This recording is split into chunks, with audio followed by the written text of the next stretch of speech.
Last week we started discussing the 7 Noahide laws. Okay, the 7 Noahide laws is a basic moral code that Hashem shared with all of humanity through Adam and Noah, and he gave them 7 laws with which, if they follow it, the world will be a civil, safe, balanced world. And we spoke last week that these Noahide laws was given, a few of them were given to Adam, and one was given to Noah, and altogether there were 7 laws. And we discussed about how the 7 laws go with the Hebrew letters of the Aleph Bet. Aleph is for Avim and Achai, cruelty to animals. Beis for Birkas Hashem, to be respectful of God, not to blaspheme. Gimel is Gezel, stealing, not to steal from each other. Dalet, Dinim, courts. Every civilized society has to have a court of law to bring to make sure that the life is civilized. And then hey is Hariga, not to murder. And then there's a law against idolatry, which is the belief in God and worshiping God. And Zion is Znus, which is a law against immorality. And so these are the 7 basic Noahide principles. And today we're going to discuss animals, cruelty to animals, and everything which comes as a result of that law. That's the first law, Avim and Achai, that you're not allowed to take a limb of the animal. Before we discuss that, we're just going to say that the Rambam writes that it was after it was given to Noah and to Adam, it was given again to Moses at Mount Sinai, and it was revealed to Moses at Sinai, and it became part and parcel of the Jewish code. It became part and parcel of the teachings of the Torah.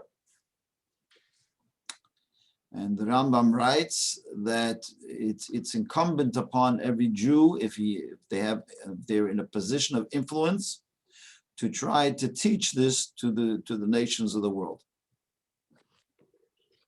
And the Rambam goes further to say that if a Gentile does the Noahide code just because it's logical and makes sense, but not because of the imperative of following the laws as it was revealed to Moses at Sinai, then that person is considered, he's not considered one of the righteous, pious people of the nations of the world, but he's just considered one of their wise men. And some say that Rambam says he's not even considered one of the wise men either. Everything has to be part of that revelation at Sinai. And even when Gentiles do the 7 Noahide code, it has to be part of that law, of that teaching which came to Moses at Sinai. Not because they heard it from Adam or from Noah, but because it came through Moses at Sinai. And it's a lot to talk about that. And we could talk about it another time, but this is more of a Kabbalah class. So we're going to talk now today about Avim and Achai, about the limb of a animal. That a Gentile is not allowed to take a limb from a living animal. That means the animal must be first put to death, and only then are you allowed to eat the animal. But if you take a limb off a living animal, that is considered the peak of cruelty to animals. And that's the law. The law is that God told Noah, first you must kill the animal before you can partake and enjoy the animal. Now people say, which crazy person does that? Takes who's going to walk over to an animal and pull, walk over to a chicken and pluck a pulka off. You know what I mean? Like, I'm hungry. I'm going to go take a piece and go to the chicken and take its leg off, and I'll have a nice pulka or a wing. I'll get a fliegel. Like, who's doing that today? No one, no person will do that. But the truth of the matter is it's not so simple. There are actually many foods that are eaten in the world where it's taken from a living animal. Now we all know that, let's say, a lobsters, I mean, they're not slaughtered, but they're put living into boiling hot water. But that you kill the animal, the entire animal. But there is a delicacy that's quite a popular delicacy, especially down in Fort Lauderdale in Florida. In many places, it's known as stone crab. And there are many people that go to special restaurants down in Florida where they have their specialty is stone crab. What is stone crab? Stone crab is exactly that. They take the leg of the crab, they pluck it off while it's alive, and they cook it. I don't know exactly what they do to it, but that's a contemporary example of eating the limb of a living animal. So just saying, because people say, what could possibly be? Who eats a limb of? There is such a thing.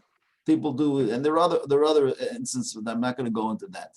But first, I want to talk a little bit about the Kabbalah of animals. Like, we know there's a big movement of vegetarians and many people that don't eat animals altogether. Right? So how does it work? Do animals have souls? This is a big question. Does an animal have a soul? We know that humans have souls. We're told that God breathed into Adam a breath of life. But what about the animals? What's their do they have a soul? Now, according to Kabbalah, it's everything in this world has a soul. Not even for sure animals have, and according to the Kabbalah, even a rock has a soul. That's why people have a pet rock. Even a rock has a soul. What does it mean, a soul? A soul means a energy from God that is animating it. And we know that the world was created by God and continuously is created by God. And there is a life force in every single thing in the world that animates it and gives it life. And that is its soul. And what is that life that animates it? It's from God. That life is God is animating it, so it comes from God. So it has a soul. Question is, how much consciousness is there in the animal, or definitely in the rock? It has a consciousness that it exists, but I don't know if it has a brain.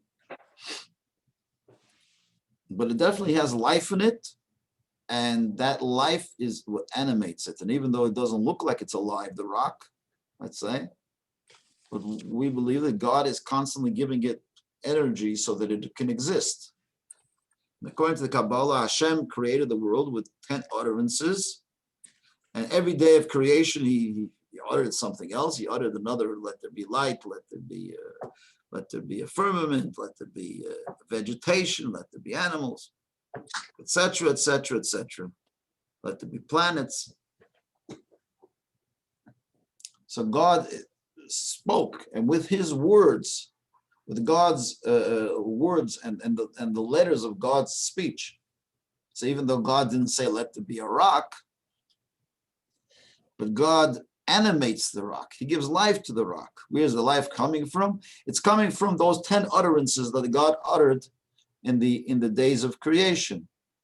And we believe that God has to continuously utter those words, because if God stopped for one moment to create the world, the whole world would cease to exist.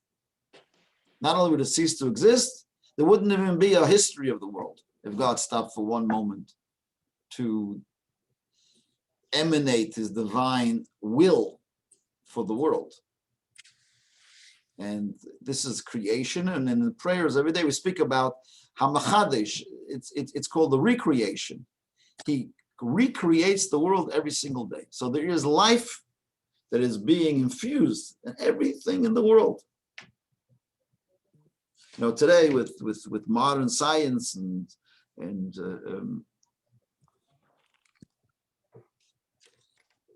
the deep understanding of atoms and electrons and protons and neutrons and even smaller particles in everything in this world. And that you look at a rock, you see nothing's moving, but inside there's a bunch of electrons that are running around. There's life in it.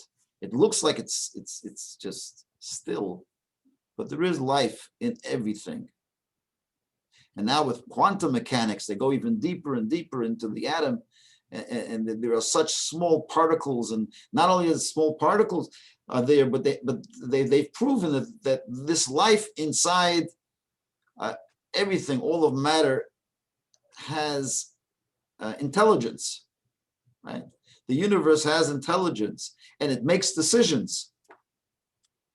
So there's a lot going on, and especially in modern science, which teaches us that everything in the world has life. So even a vegetable has a life.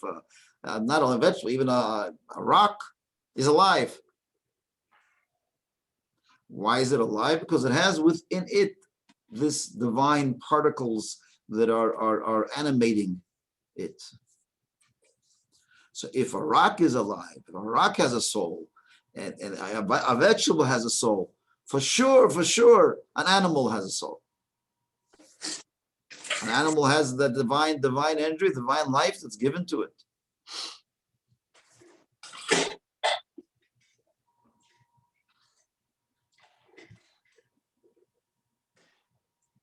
You know, some people ask me if there's an afterlife for animals. Okay, that's a different question, if there's an afterlife. But for sure, while the animal is alive, the animal has a life that is being infused in it from Hashem. And we find at the very beginning, that's why cruelty to animals, it's not, an animal is not just a thing. An animal is a divine, ordained, a divine, animated creature. And we have to be respectful of it, because it's created by God. It comes from God and is animated by God. So a religious person has to be very careful not to be cruel to animals. That's why the Torah already tells Adam and Noah, Avim and Achai, be careful not to hurt the animal, pull out a limb while it's alive. And many people ask, well, if it has a soul, it's from God, why are we allowed to eat it? It's a known thing that Adam, at the very beginning, if you look at the very beginning of Genesis, Adam was not supposed to eat animals. He was told to eat only vegetables. It was only at a later point that God tells humanity afterwards that since man has become weak and man needs the nutrients of the animals, he could start eating animals. But at some point in our history, the human being was only allowed to eat vegetables and not animals.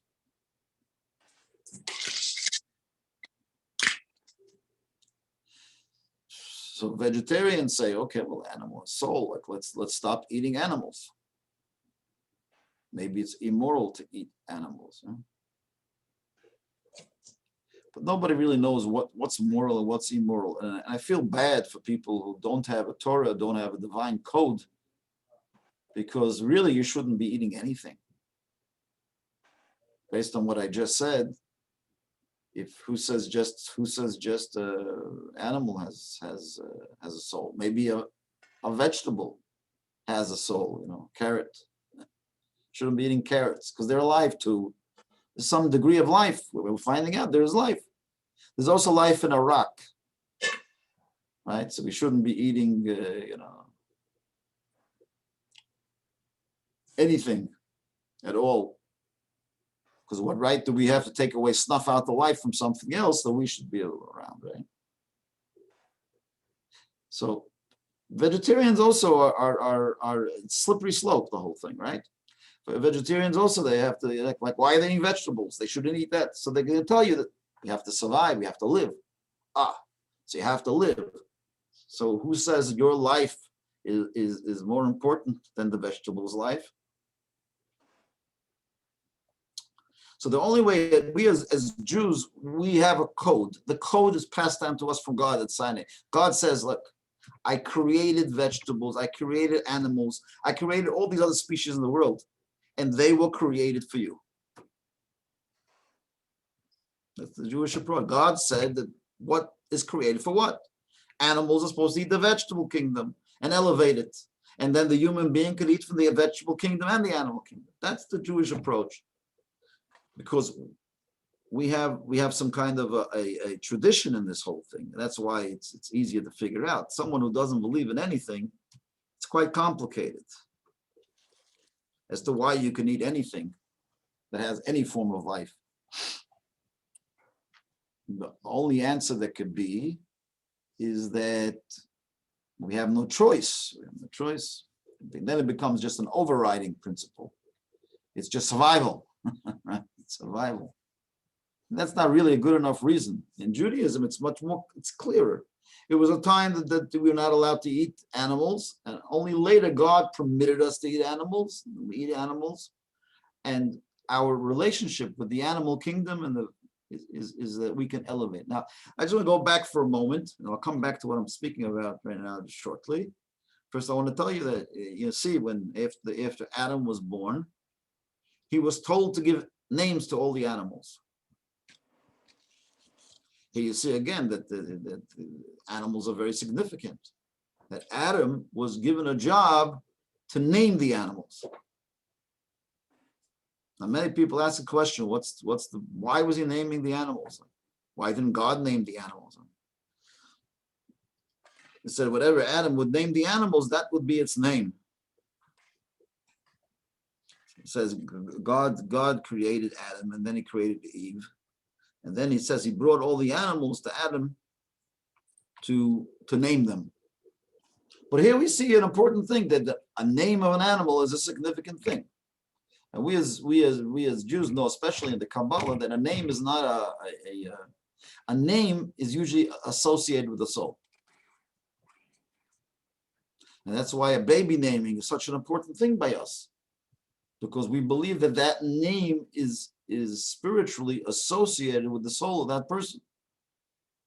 And that parents, when they name a child, it's not a random act of naming a child. They give a look at the child and give him a name. We believe that name is really connected to the soul of the child.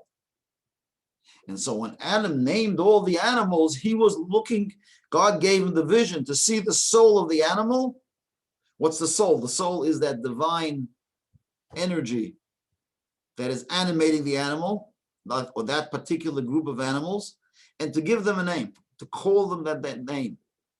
So the name Shor, let's say, for an ox, or Chamor for a donkey, or Chazir for a pig, is not, those are not random names. Those are names that describe the soul of the animal and connect to the soul. So the animals have souls. So if that's the case, and we see that God is very concerned about the animals, right? And he creates the animals, right, in Genesis, and he gives names to all of them. And then in the book of in the parsha of Noach, he's trying to save all the animals, right? So animals are very important. Noach has to save all the animals. You know, some of them were to bring sacrifices later on after the flood, but others are just to maintain the species. Many of them are not kosher animals, so you can't bring sacrifices from them. But his job was to take care of the species. And they say that Noah, for the flood was for about a year. They were in that box, in the ark. And Noah was busy a whole day from morning to night taking care of the animals. It says when Noah came out of the ark, he was limping, because one time he came late with dinner for the lion, and he got a mapola. He got it over the head from the lion.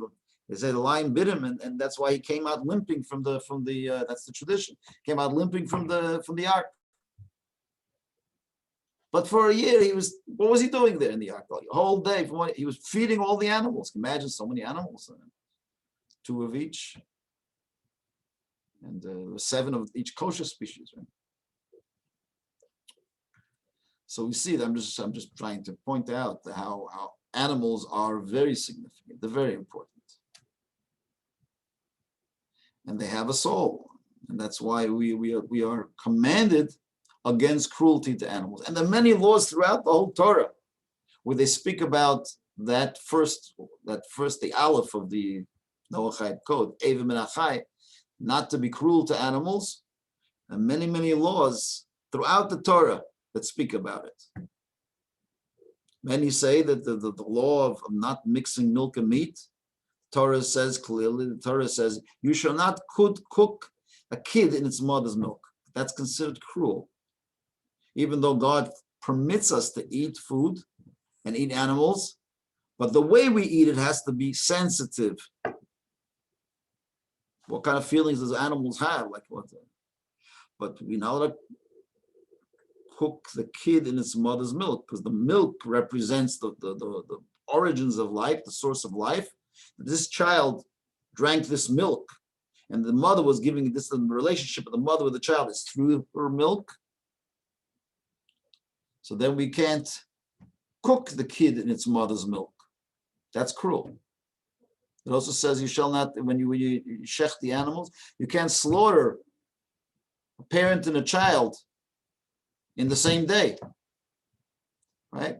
B'yom echad, you can't. Why? That's also lest the child will see how the parent is being slaughtered. The parent will see the child being slaughtered. We all know the famous law that's in the Torah that gives us long life is when you find a nest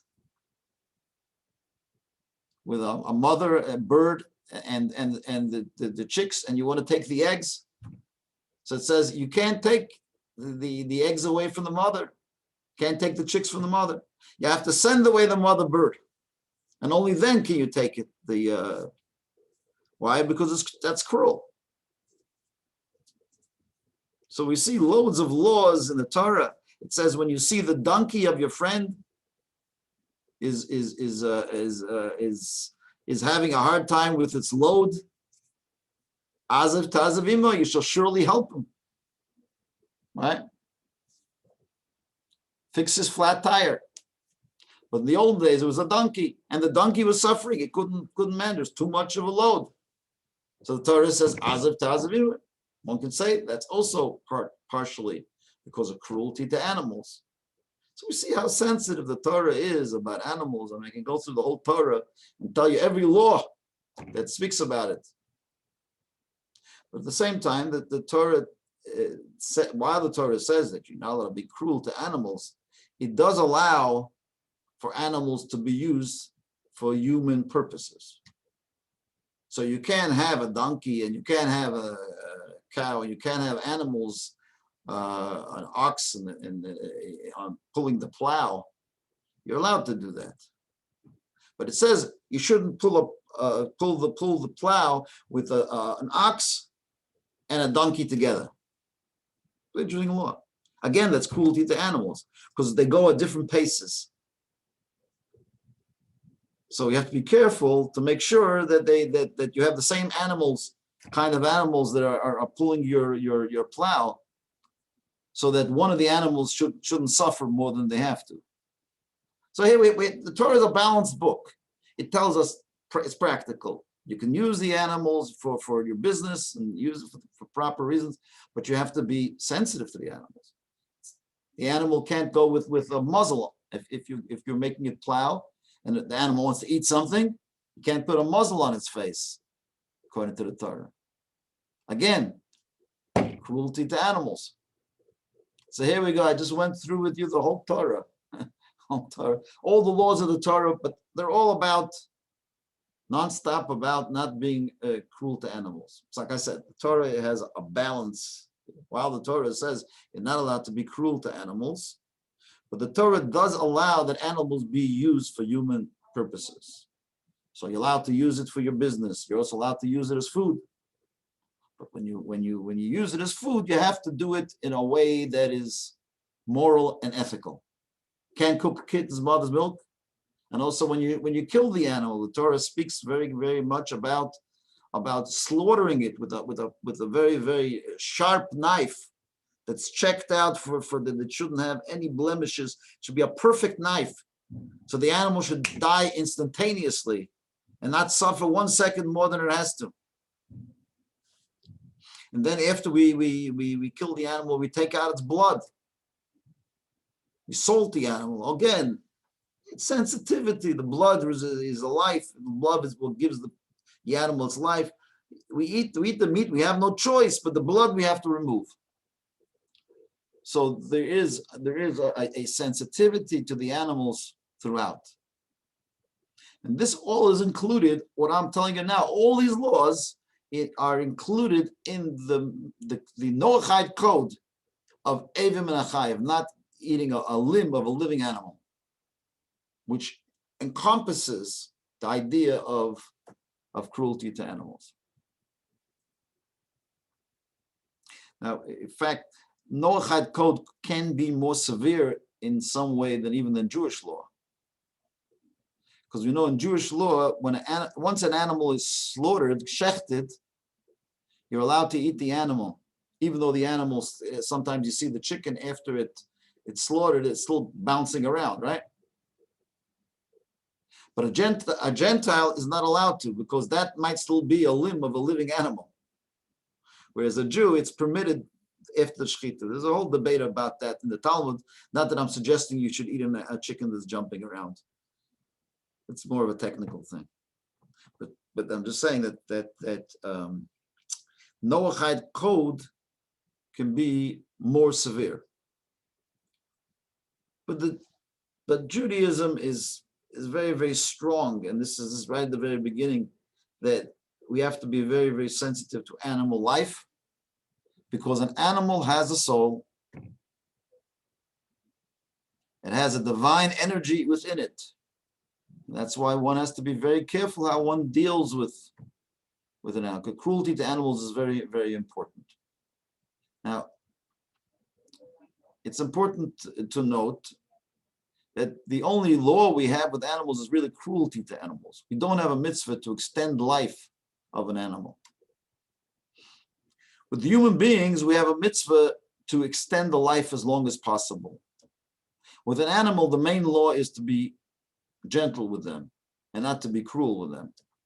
And therefore, if an animal, let's say, has a debilitating disease, there's no mitzvah to keep the animal in their agony for extended periods of times. With humans, there's more of a debate on that, depending on the circumstances and all that. But by animal, it's clear cut. Main thing is the animal shouldn't suffer, because that is the main law, is to treat the animal properly, and there shouldn't be we shouldn't be cruel to them. Therefore, to put an animal is much more accepted thing in the life than it is, let's say, for a human. Because a human, there are the two laws: one about extending the life as much as possible, and the law of cruelty to animals. Can you hear me, by the way? Give me a thumbs up if you can hear me, because it says over here it's unstable. Can you guys hear me? Okay, good.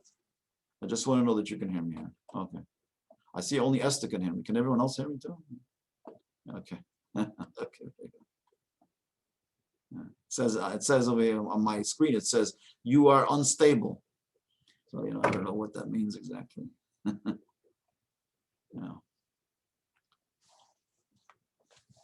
Okay, so this is the first one of the 7 Noachide codes, and I'm giving you the Kabbalistic understanding of it, because animals have life in them. They're created by the divine utterances. They're created by divine animals.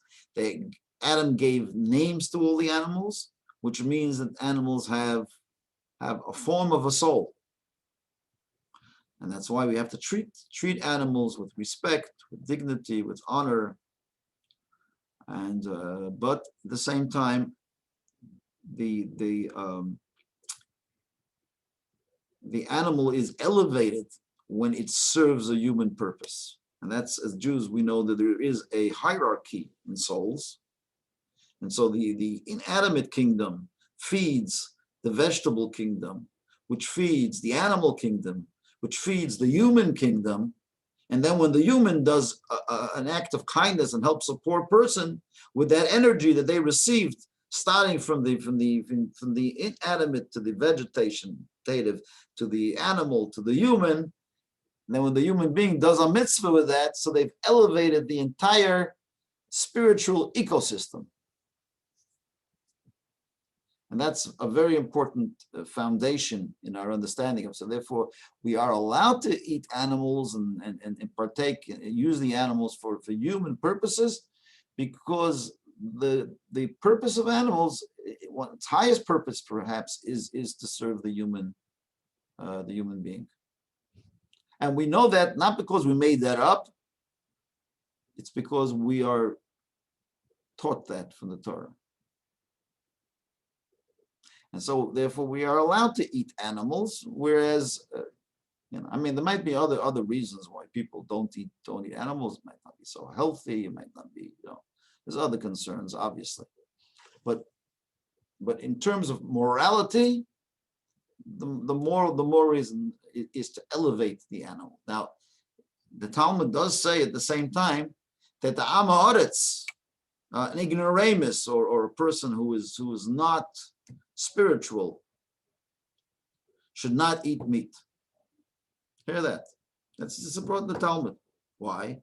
Because if you're just eating the meat to fres, as they say, just to consume the meat and have a good time, that you're not allowed to do. You have to realize and recognize that you're eating it to continue the human species, and to be able to have strength to be able to do a mitzvah with it. For a person that never does mitzvahs and never does good things with the energy that it takes from the animal, then why are you better than the animal? You have no right to take it. So here we go. The whole idea of why we can partake in animal, use an animal, is because that's the elevation of the animal. But if you're not planning on elevating the animal, then you can't eat. So you eat an animal is an act of religious. It's like taking a sacrifice, sacrifice.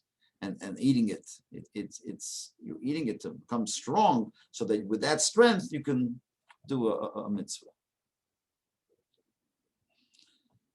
So this is my story of the first mitzvah of the Avim and Achai, the first of the 7 Noachide codes, and we will continue a mitzvah Shem next week along the Noachide code direction, which is part of the Kabbalah of creation. Anybody have any questions today? Thank you, Rabbi. You just, Shalom. Shabbat shalom to everybody, and I hope you had a good time. Shabbat shalom. I hope you'll treat Wonderful. Thank you, Rabbi. Yeah, you'll treat your dog. Thank you, Rabbi. You'll treat your dog a little bit better today. In my next life, I should come back as my children's dogs. Thank you. Okay, it's like a Zintenstag. Take care, everybody. Thank you so much. Listening to the way the Torah expresses sensitivity to animals. I feel so proud that, this is part of my religion. At the same time, I'm thinking, to be so sensitive to an animal, and sometimes we hear such wonderful things, how people treat each other, to take that lesson, to be so sensitive, how much more so to a human being? For sure. It's really, Right. So some people are only nice to the animals and not to the humans, unfortunately. Yeah, they say that's treated better than. We'll see you all. Take care. Talk. Thank you, Rabbi. Thank you.